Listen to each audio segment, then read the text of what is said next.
बिस्मिल्लाहिर्रहमानिर्रहीम। अस्सलाम वालेकुम। मैं हूं मोहम्मद बिलाल। शुरू करते हैं आज की वीडियो। रमज़ानुल मुबारक शुरू हो चुका है। अल्लाह पाक से दुआ करते हैं कि अल्लाह पाक इस रमज़ानुल मुबारक के बाबरकत महीने के सबब इस आलमी वबा कोरोना वायरस से हमें निजात अता फ़रमाए और अल्लाह पाक हमें इस रमज़ानुल मुबारक में अपनी रहमतों और बरकतों को समेटने की तौफ़ीक अता फ़रमाए। आप सबको रमज़ान की बहुत ज़्यादा मुबारक हो। डियर व्यूवर्स, जैसा कि आप जानते हैं कि हम लोगों ने एक नई वीडियो सीरीज़ जो है वो शुरू की हुई है, जिसमें उस्ताद मोहतरम जनाब कासिम अली शाह साहब की नई किताब गुफ्तगू कासिम अली शाह के साथ जो है उसका चैप्टर वाइज हम रिव्यू पेश कर रहे हैं। इस सिलसिले की पहली 3 वीडियोस जो हैं वो हमारे चैनल पर जो है वो ऑलरेडी मौजूद हैं और आज हम इस सीरीज़ की चौथी वीडियो के साथ जो है वो आपकी खिदमत में हाजिर हैं। आज इंशाल्लाह जो है वो हम लोग चैप्टर नंबर 4 जो है उसका इंशाल्लाह आपके सामने जो है वो एक रिव्यू पेश करेंगे। तो आइए देखते हैं कि चैप्टर नंबर 4 के अंदर जो है उस्ताद मोहतरम ने कितने टॉपिक्स को कवर किया है और उन टॉपिक्स के अंदर जो है वो किन बातों को मेंशन किया है। चैप्टर नंबर 4 जो है उसका मेन टाइटल है शख्सी खूबियाँ और इस चैप्टर के अंदर उस्ताद मोहतरम ने 5 टॉपिक्स को जो है वो कवर किया है, जिसमें पहला टॉपिक है पुरअसर शख्सियत, दूसरा टॉपिक है बेहतरीन इंसान कौन है, तीसरा टॉपिक है तर्ज़ ज़िंदगी, चौथा टॉपिक है उम्मीद और नाउम्मीद और पांचवा टॉपिक है यकीन और कामयाबी। तो आइए देखते हैं वन बाय वन इन तमाम टॉपिक्स को। पहला टॉपिक है पुरअसर शख्सियत। इस टॉपिक के अंदर उस्ताद मोहतरम लिखते हैं कि इंसान की शख्सियत का उसकी बातचीत और अंदाज़ो अतवार से जो है वो मालूम होता है कि वो किस किस्म का इंसान है। इस दुनिया में क़यादत की मुख्तलिफ़ इक़साम है और इन इक़साम में से सबसे बेहतरीन लेवल मुतासर कुन क़यादत का है, जो मुतासर कुन शख्सियत से मुमकिन है। इंसान की शख्सियत का सबसे अहम पहलू उसकी सोच है।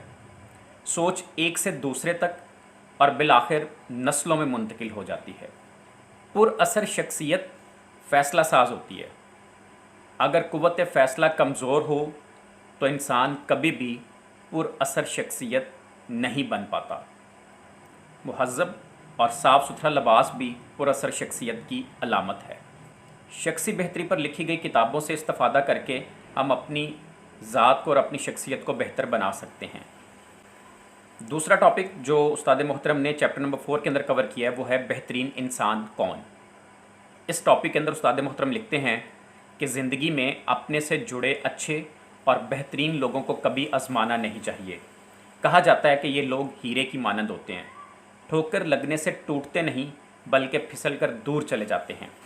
आमतौर पर बेहतरीन और अच्छा इंसान उसे तस्वुर किया जाता है जिसका तासुर लोगों के जहनों में मुस्बत हो, जिसको शरीफुन नफ्स भी कहा जाता है। बेहतरीन इंसान हमेशा दूसरों के काम की हौसला अफजाई करता है।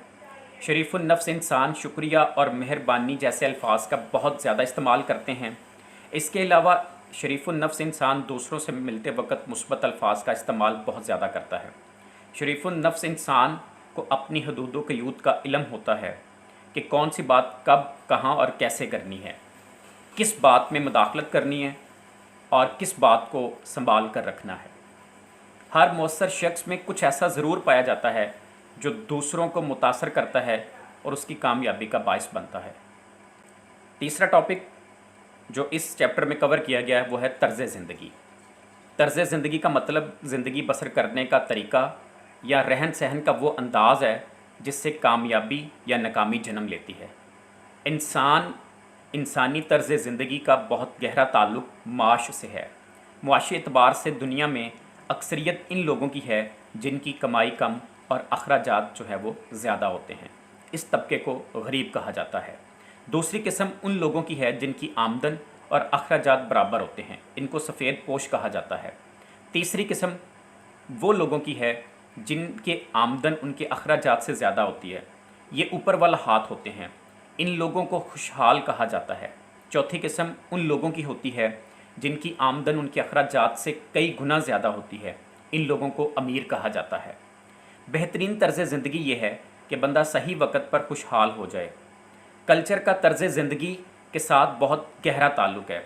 हमारे मुआशरे में मिक्स कल्चर पाया जाता है, जिसकी वजह से लोग उलझन का शिकार नज़र आते हैं। वो ये नहीं समझ पाते कि रवायत और दीन में क्या फ़र्क है। रिश्ते निभाना भी लाइफस्टाइल का हिस्सा है। मुतवाज़न, बेहतरीन और कामयाब तर्ज ज़िंदगी वो गुजार रहा है जिसको मालूम है कि मेरी ज़िंदगी आर्जी है। ज़िंदगी वही अच्छी है जो इंसान को इंसान और बंदगी के काबिल बनाए रखे। चौथा टॉपिक है उम्मीद और नाउम्मीद। उम्मीद ज़िंदगी की अलामत है। उम्मीद से इंसान का वास्ता पहली सांस से ही शुरू हो जाता है और इसके बाद सारी ज़िंदगी इंसान अच्छे अंजाम की उम्मीद लेकर काम करता रहता है। माहिरीन नफ्सियात के मुताबिक इंसान को एक दिन में 17 किस्म के मिजाज का सामना करना पड़ता है। इनमें से कुछ ऐसे मिजाज होते हैं जिनसे उम्मीद पैदा होती है और कुछ से नाउम्मीदी पैदा होती है। जब किसी इंसान की दूसरों से लगाई हुई उम्मीदें पूरी ना हों तो वो मायूसी का शिकार हो जाता है। दूसरी तरफ अल्लाह ताला फरमाता है, मेरी रहमत से नाउम्मीद ना होना। रहमत का मतलब है हक ना होने के बावजूद भी हक से ज़्यादा मिलना। हर शख्स खुशकिस्मत है, बस खुशकिस्मत होने का एहसास चाहिए। अपने नसीब पर राज़ी रहना भी खुश नसीबी है। नाउम्मीदी से ज़िंदगी में मौक़े कम हो जाते हैं। बाज़ नज़रियात नाउम्मीदी पैदा करते हैं।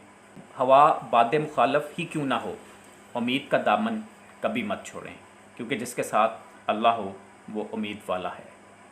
पांचवा टॉपिक जो इस चैप्टर में कवर किया गया है वो है यकीन और कामयाबी।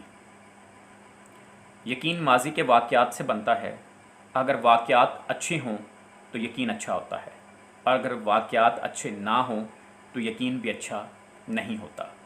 मुश्किलात की अंधेरी रात जितनी भी तवील हो, आखिरकार आसानियों का सूरज तुलू हो जाता है, अगर आसानियाँ पैदा करने वाले की ज़ात पर यकीन कामिल हो। माँ का यकीन और सोच बच्चों पर असरअंदाज होता है।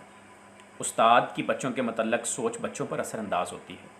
सोच और यकीन के आपस में ताने बाने जुड़े हुए हैं। ख्वाहिशात, राय और मुशाहिदा यकीन को जन्म देता है। अव्वल नंबर ज़हीन का नहीं बल्कि पुख्ता यकीन रखने वाले का होता है। पुख्ता यकीन हो तो कामयाबी भी यकीनी होती है। डियर व्यूवर्स, ये था चैप्टर नंबर 4 शख्सी खूबियाँ, और इस चैप्टर के अंदर 5 डिफरेंट टॉपिक्स को कवर किया गया था, जिसमें पहला टॉपिक था पुरअसर शख्सियत, दूसरा टॉपिक था बेहतरीन इंसान कौन, तीसरा टॉपिक था तर्ज ज़िंदगी, चौथा टॉपिक था उम्मीद और नाउम्मीदी, और पांचवा टॉपिक था यकीन और कामयाबी। तो अगर आपको हमारी वीडियो अच्छी लगे तो हमारे चैनल को ज़रूर सब्सक्राइब करें, हमारे इस वीडियो को अपने दोस्तों के साथ शेयर करें। आज ये वीडियो जो है वो एक डिफरेंट वे में बनाई है ताकि साथ में जो है वो रीडिंग के लिए भी अवेलेबल हो। इंशाल्लाह आने वाली वीडियोस जो है वो कोशिश करेंगे इसी पैटर्न पर बनाएं, ताकि एक तरफ आपको वीडियो और दूसरी तरफ आपको रीडिंग मटीरियल भी दस्तयाब हो। अल्लाह पाक से दुआ करते हैं कि अल्लाह पाक इस आलमी वबा कोरोना वायरस से हम तमाम लोगों को महफूज रखे। अल्लाह पाक हमारी ज़िंदगी में आसानियाँ पैदा फरमाए। अल्लाह पाक हमें आसानियाँ तकसीम करने की तौफीक अता फरमाए। अस्सलाम वालेकुम।